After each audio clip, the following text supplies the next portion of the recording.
तो विदेशिया कहाँ का है? इया जहां भी आएगा, झिझिया, विदेशिया, जीतिया, क्या बोलेंगे भैया जी? बिहार का है। कहाँ का है? बिहार का है। केलूचरण महापात्रा किससे संबंधित थे भैया? ओडिसी थे। उन्होंने सृजन स्कूल की स्थापना कब की थी? 1993 में की थी, ओडिशा में। थी बाला सरस्वती। बालकों में सरस्वती का रूप कहां पर देखा जाता है? तो बालकों में सरस्वती का रूप देखा जाता है भैया भारत में, भरतनाट्यम। क्या बोलोगे भैया? भरतनाट्यम होता है आपका। भारत में पहला बाणगंगा जो उत्सव मनता है, महाराष्ट्र के याद है कल के विठोबा? विठोबा बताया था, महाराणा जी से याद कराया था भैया। एलिफेंटा बताया था मैंने आपको, काला घोड़ा बताया था, खंडोवा बताया था। तो कब शुरुआत हुई? 1932 में हुई।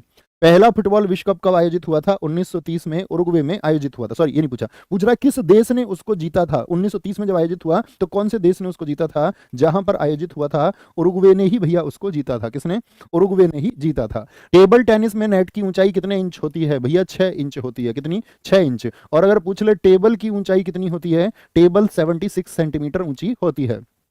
महात्मा गांधी की आत्मकथा कौन सी थी? माई एक्सपेरिमेंट्स विद ट्रुथ, सत्य के साथ मेरे प्रयोग। पूछ रहा है सत्य के साथ मेरे प्रयोग जो थी वो गांधी जी ने गुजराती भाषा में लिखी थी। उसका जो इंग्लिश ट्रांसलेशन किया वो किसने किया? महादेव देसाई ने किया। किसने किया? जो गांधी जी के सेक्रेटरी थे, गांधी जी के सचिव थे, महादेव देसाई। धुआंधार जलप्रपात कहां पर स्थित है? एमपी में स्थित है। कोहरे में किस रंग का प्रकीर्णन, कौन सा कलर जिसकी स्कैटरिंग साथी सबसे कम होती है भैया? रेड कलर की स्कैटरिंग सबसे कम होती है। स्कैटरिंग की वजह से ही आसमान नीला, टिंडल इफेक्ट साथी आदि दिखते हैं। ऑस्ट्रेलियन ओपन पुरुष वर्ग में किसने जीता? तो क्या बोलेंगे भैया? ये जीता था आपका यानिक सिनर ने। और जरा बताना, यानिक सिनर मैंने आपको कहाँ के खिलाड़ी बताए थे? यानिक सिनर किस देश के खिलाड़ी हैं? तो क्या बोलेंगे भैया? इटली के खिलाड़ी हैं। स्कोर बता दो एक बार। भारत किस देश के साथ सबसे लंबी सीमा साझा करता है? म्यांमार के साथ में, बांग्लादेश के साथ में, भूटान के साथ में, या चाइना के साथ में? तो सीमा से लगने का क्रम, सबसे ज्यादा सीमा किससे लगती है प्यारे बच्चे? क्या बोलते हैं? बचपन में एमबीए ऐसी पढ़ते हो ना, पहले बांग्लादेश। क्या बोलोगे? बांग्लादेश। फिर प्यारे बच्चे क्या आएगा आपका? दूसरे नंबर पर चाइना। तीसरे पर किससे लगती है हमारा? PA4 पाकिस्तान से लगती है तो ना पाकिस्तान। ठीक है। फिर N4 नेपाल से लगती है। अब ये M4 में हमेशा भूल जाता हूं, पता नहीं क्यों, बचपन में MBA। अब ये तुम मुझे बता दो ये दोनों कौन कौन से हैं? ये आता असली मजा यहाँ पर। अफगानिस्तान की सीमा सबसे कम लगती है, ठीक है, 106 किलोमीटर, 106 लगती है ना भैया। और बांग्लादेश की 4096.7 किलोमीटर, जिसको 0.6 भी कई बार हम लिखते हैं। बोलेंगे भाई? बहुत बढ़िया, बहुत सारे बच्चों का आंसर आएगा। म्यांमार है, फिर भूटान है। क्या बोलोगे? लिखना अपनी कॉपी में, म्यांमार, फिर भूटान, और फिर अफगानिस्तान हो। कोई दिक्कत? एक बच्चा मालदीव लिख रहा, बच्चा मालदीव से स्थलीय सीमा हमारी नहीं मिलती है, वो तो समुद्र में है। ठीक है। अच्छा, तो किससे मिलती है सबसे लंबी सीमा? हमारी सबसे लंबी सीमा भैया जी किससे मिलेगी? बांग्लादेश से मिलती है। निम्नलिखित में से किस नदी को व्याथ भी कहा जाता है? कौन सी नदी है जिसको व्याथ भी हम कहते हैं? ठीक है, बोलेंगे भाई। तो किस नदी को व्याथ कहा जाता है? झेलम को प्यारे बच्चे कहा जाता है। तो ये प्राचीन नाम है। झेलम को हम वितास्ता भी कहते हैं, जैसे सिकंदर और राजा पुरु के बीच वितास्ता का युद्ध हुआ था। इसी को प्यारे बच्चे हम हाइडे स्पीच भी बोलते हैं, है ना। यूरोपियन साहित्य में इसको हाइडो स्पीच कहा गया है। तो ये नाम पूछे जाते हैं नदियों के कि कौन सी नदी का कौन सा नाम है। मैं आपसे कुछ नदियां पूछूंगा प्यारे बच्चे, आप उनका नाम बताएंगे। मुझे बताना आप लोग, परुष्णी किस नदी का नाम है? परुष्णी प्राचीन नाम था, एंशिएंट टाइम पे हम बोलते थे। एंशिएंट टाइम भी कौन सा जी? ऋग्वेद का जो टाइम था, ऋग्वेदिक पीरियड में हम इसको बोलते थे। तो परुष्णी क्या बोलेंगे? रावी नदी। क्या बोलोगे? रावी नदी। सतुद्री किसका नाम है? क्या बोलोगे? सतुद्री सतलज का नाम है। किसका? सतलज का नाम है। अस्किनी बहुत पूछा जाता है दोस्त, अस्किनी किसका नाम था? अस्किनी कहते थे हम चिनाब को। किसको कहते थे? चिनाब को कहते थे। जैसे एक नाम था सदा नीरा, और सदा नीरा किसको कहते थे? ये गंडक को कहते थे। किसको? गंडक को कहते थे। कोई दिक्कत? कोई परेशानी? आगे आएंगे, नेक्स्ट है, आगे आ जाओ भाई। अंचार झील निम्नलिखित में से किस राज्य में स्थित है? अंचार झील, बोलो भी फटाफट से। अंचार झील निम्नलिखित में से किस राज्य में स्थित है? बोलेंगे भाई, बोलो भी फटाफट से। क्या बोलोगे? जम्मू और कश्मीर में है, असम में है, बिहार में है, या फिर मेघालय में है? या फिर मेघालय में है? बताओ अब। जम्मू और कश्मीर, असम, बिहार या फिर मेघालय में है, तो क्या बोलोगे? जम्मू और कश्मीर में भैया स्थित है। जम्मू और कश्मीर की डल झील कभी ना भूले। क्या बोलोगे? डल। और नागिन झील कहां पर है? नागिन, तो नागिन भी यहीं पर है। ठीक है। वुलर झील कहां की है? वुलर मीठे पानी की झील। असम की झील बताएं, एसएससी ने जो पूछी है। हफलौंग। क्या बोलोगे? हफलौंग झील कहां पर है? ये असम में है, एसएससी द्वारा पूछी। तमरंगा, दिहिंग। क्या बोलोगे? तमरंगा और दिहिंग झील कहां पर है? ये प्यारे बच्चे आपका असम में है। बिहार की जब झीलों की बात आती है तो कंवर झील और गोगाबिल ना भूलें। क्या बोलोगे? कंवर झील और गोगा बिल ना भूलें, ठीक है। मेघालय की जब बात आएगी तो मेघालय की झील का नाम है उमियम। क्या बोलोगे? उमियम झील कहाँ की है? ये प्यारे बच्चे मेघालय की है। एक यहाँ पर वार झील बहती है, वार झील। क्या बोलोगे? वार झील। अच्छा मुझे बताओ सबसे बड़ी झील कौन सी है? बोलेंगे भाई सबसे बड़ी झील कौन सी है? बोलेंगे एक बार, बोलो भी फटाफट से। भैया जी एक बार क्या बता दे? पृथ्वी की त्रिज्या बता दे। 6371 किलोमीटर। क्या करोगे, नापोगे क्या? बोलो। अंडमान और निकोबार द्वीप समूह को अलग करने वाले जलमार्गों की पहचान कीजिए। पाक जल डमरू मध्य, मलिकू डंकन पैसेज या 10 डिग्री चैनल होगा। क्या बोलोगे? ये हो गया भारत, ठीक है, अपना प्यारा भारत। कहां से शुरू होता है? 8.4 डिग्री से। कहां तक जाती है सीमा? 37 डिग्री 6 मिनट तक। यानी ऊपर की तरफ बढ़ रहा है या घट रहा है? पहले भूल जाओ सब कुछ, पहले सब कुछ भूल जाओ, सिर्फ मुझे इतना बताओ कि ऊपर की तरफ बढ़ रहा है या घट रहा है? यस बोलेंगे बढ़ रहा है या घट रहा है, तब हम आगे बढ़ेंगे। तो आप कहेंगे भैया ऊपर की तरफ बढ़ता है, तो बात कर रहा है किसकी? अंडमान और निकोबार। तो ऊपर की तरफ बढ़ेगा यानी 9 ऊपर रहा होगा, 10 उससे भी ऊपर रहा होगा, 10 डिग्री अंडमान और निकोबार के बीच है। अच्छा मैं ऐसे ही बात कर लूं आपसे, मान के चलो हम बात कर ले और कौन कौन से इंपॉर्टेंट है। 9 डिग्री बहुत इंपॉर्टेंट है, 11 डिग्री बहुत इंपॉर्टेंट है, 8 डिग्री बहुत इंपॉर्टेंट है, सबके बारे में बात करते हैं। 8 डिग्री किस किस के बीच में है? 8 डिग्री मालदीव और लक्षद्वीप के बीच में। मालदीव और लक्षद्वीप के बीच में है। कहां पर? मालदीव और लक्षद्वीप के बीच में है। नहीं 10 डिग्री की बात हमने की। 9 डिग्री किस किस के बीच में है? 9 डिग्री है लक्षद्वीप और मिनिकॉय के बीच में। लक्षद्वीप और मिनिकॉय के बीच में है। क्या बोलोगे? मिनिकॉय के बीच में है। और 11 डिग्री किसके बीच है? ये आप बताओ। अमीनी द्वीप। क्या बोलोगे? अमीनी द्वीप और आपका किसके बीच में? कन्ना नोर के मध्य है। किसके? कन्ना नोर के मध्य है। निम्नलिखित में से कौन उत्तर में खरीफ की फसल और दक्षिण भारत में रबी की फसल है? क्या बोला? देखो ध्यान से, क्या बोलोगे? कौन उत्तर में खरीफ?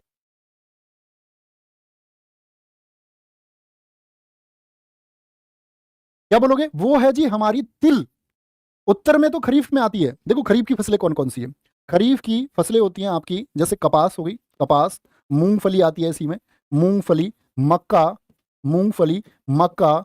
ज्वार इसी में आ जाती है, ज्वार। चावल इसी में आ जाती है, चावल। ठीक है। और रबी की फसलों में प्यारे बच्चे, रबी की फसलें कौन कौन सी हैं जो गेहूं के साथ बोई जाती हैं? गेहूं, चना, जौ, मटर। क्या बोलोगे? मटर। ये तो तुम खेती करने वाले बच्चों के लिए आसान रहता है, मतलब खेती करने वाले बच्चों के लिए नहीं, जो गांव के आसपास खेती देखते हो। और बाकी पहले आप जानते हैं खीरा, ककड़ी, ये सब जायद की फसलें होती हैं। क्या बोलोगे? ये सब जायद की फसलें होती है। तो क्या बोलेंगे? कौन उत्तर में खरीफ की फसल, दक्षिण में रबी की फसल है? वो तिल है। ये तिल है, इसको क्षेत्रीय रूप से बांटा गया है, ये कभी गलत नहीं करना, ठीक है। अर्थशास्त्र के संबंध में ईपीएफ में पी का क्या अर्थ है? बोलेंगे भाई ईपीएफ,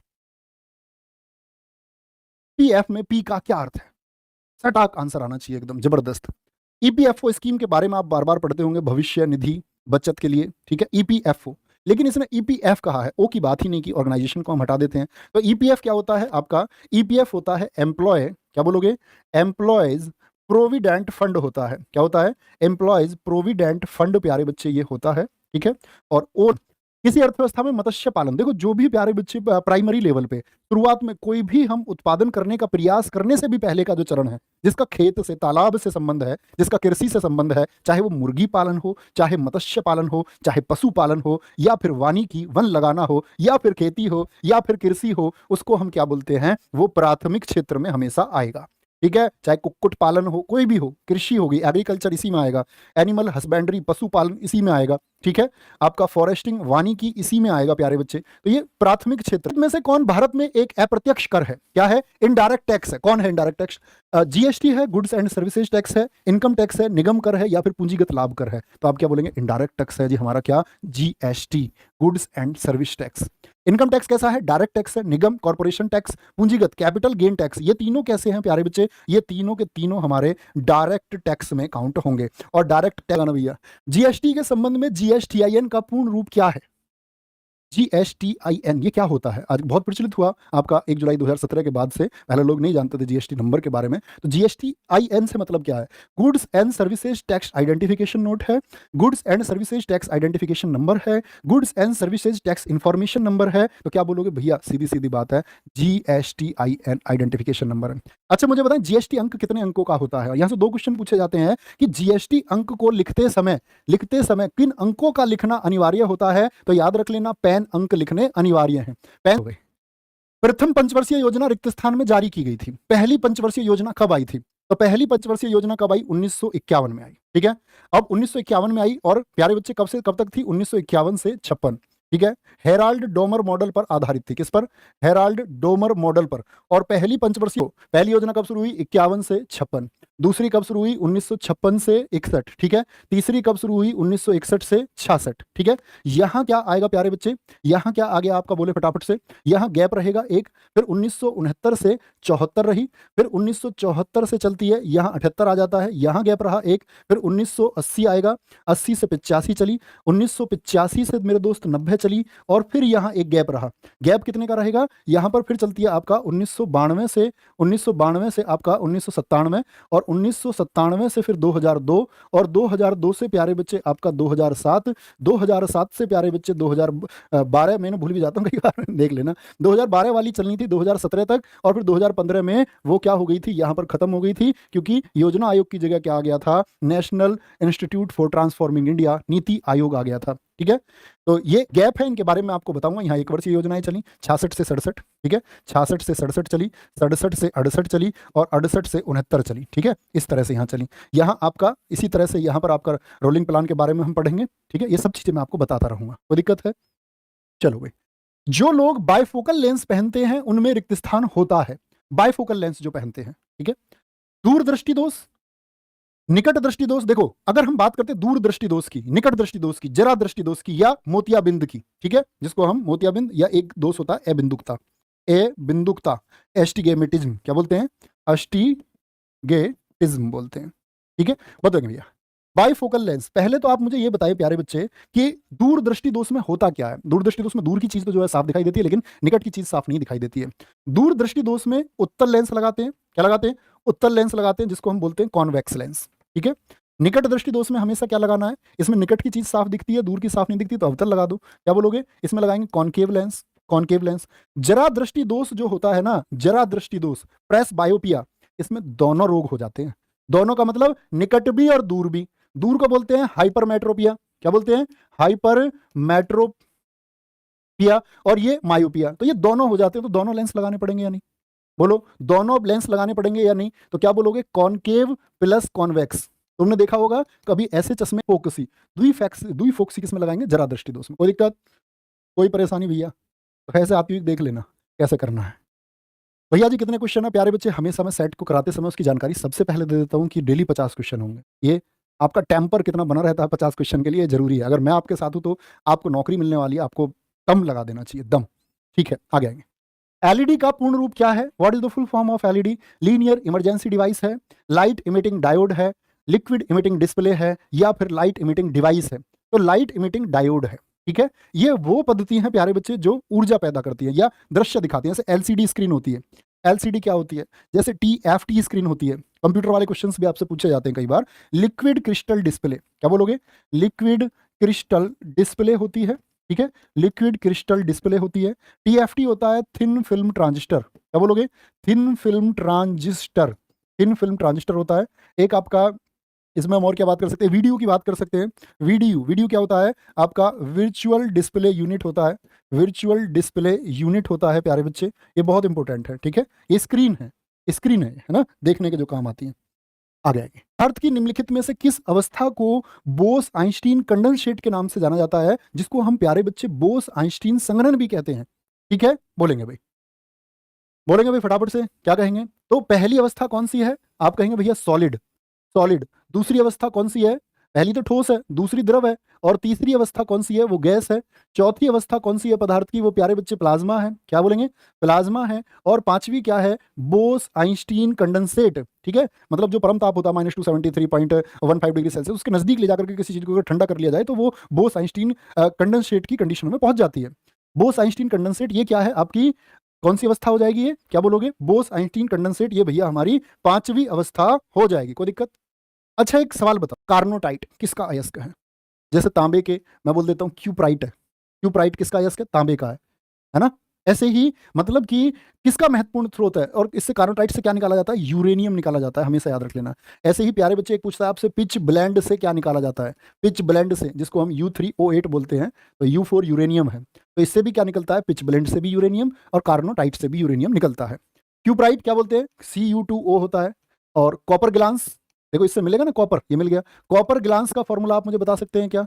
कॉपर ग्लांस Cu2S, ये सब बहुत पूछे जाते हैं, बचपन से पढ़ते आ रहे होगे 9th क्लास से। कॉपर पाइराइट, बोलो भैया 9th में पढ़ लेते तो फिर तो बात ही क्या थी। कॉपर पाइराइट CuFeS2, जब तो हम कुछ और कर रहे थे। CuFeS2 कॉपर पाइराइट होता है, ठीक है। जस्ता जिंक के लिए प्यारे बच्चे जिंक ब्लेंड याद रख लेना, इसका स्रोत है जिंक ब्लेंड, ठीक है। जिंक ब्लेंड बड़ा इंपॉर्टेंट है, ZnS होता है इसका फॉर्मूला। लोहे के तो बहुत चर्चित है। हेमेटाइट का सूत्र मैं आपसे जानना चाहूंगा, हेमेटाइट का सूत्र बता दो। जैसे मैं आपसे पूछ लूं मैग्नेटाइट का सूत्र मुझको बता दो, ये दोनों ही पूछे जाते हैं। तो हेमेटाइट है Fe2O3 और मैग्नेटाइट क्या होता है? Fe3O4 होता है, Fe3O4 होता है, ठीक है भाई साहब। अगले क्वेश्चन पे आएंगे। कोबालमीन विटामिन का वैज्ञानिक नाम है, कोबालमीन। अरे एक बार कुछ रिस्पॉन्ड तो करो, लगभग 70% क्वेश्चन हम कर चुके हैं। प्रश्नों को देख के कुछ कर पा रहे हो, सीख पा रहे हो कुछ या नहीं? मजा आया या नहीं आया? सोच के देखो, हम ऐसे रोज 50 क्वेश्चन तैयार करें और उसका हम एक रिवीजन करें। भाई क्लास में पढ़ लेना, और जो चीज नोट कर रहे हो ना बस आधे घंटा डेली पढ़ते रहना, आधे घंटे इसको, देखते कैसे कमाल नहीं कर पाएंगे।